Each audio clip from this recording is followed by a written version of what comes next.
Buti nakarating ka. Pumunta lang naman ako dito para ibigay sa'yo ito.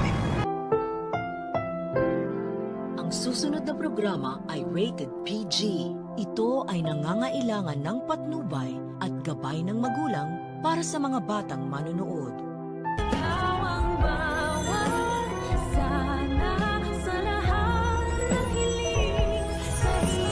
Sa'yo mapupunta ang majority ng kayamanan ni Tanda.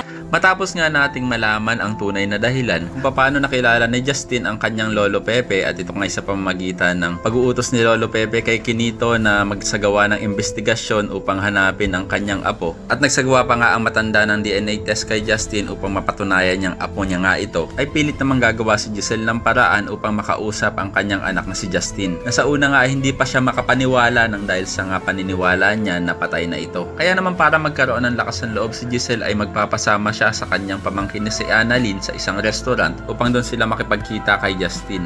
Na napapayag naman ng kanyang amang si Eric. Ayon naman kay Justin ay Pasko naman daw kaya naman may ibibigay daw siya sa kanyang inang si Giselle. Na tsak pag nakita niya daw ito ay tatamaan siya ng sobra. Medyo matatagalan naman ang pagdating ni Justin sa kanilang meeting place at akala nga ni Giselle ay hindi nasusulpot ang kanyang anak. Kaya naman nang makita ni Giselle ang kanyang anak na papalapit na sa kanila ay gusto niya itong yakapin sana. Pero malamig ang pakikitungo nitong si Justin at hindi siya magpapayakap sa kanyang ina. Dahil ang tanging pakay lang naman daw ni Justin ay ibalik ang ipit na binigay sa kanya ni Giselle nung bata pa siya. Medyo natuwa naman itong si Giselle at sabi niya pa nga na siya ang nagkapit mismo sa buhok nito. Yun nga lang, ipapamukha ni Justin kay Giselle na ang pakilala lamang ng kanyang ina sa kanya ay Tita Giselle. Kaya naman dito natatamaan si Giselle at pinagsisisihan niya na daw ang lahat ng ginawa niyang yon kay Justin. Samantala, ito namang si Moira ay iniisip pa rin ang mamanahin itong si Zoe. At siguro naman daw ay hindi pa nakikita ni Pepe itong si Justin. Kaya naman si Zoe pa rin ang tanging tagapagmana ng mga tanyag. Parang hindi naman matutuwa si Zoe sa pinagsasabi ng kanyang demonyitang ina at hindi siya proud dito. Kaya naman kung isa ka rin sa mga umaasang sana si Annalyn lang ang tanging pamanahan ni Lolo Pepe ay pakilike ang video na ito and don't forget to subscribe. Thanks for watching and see you next time. Bye bye!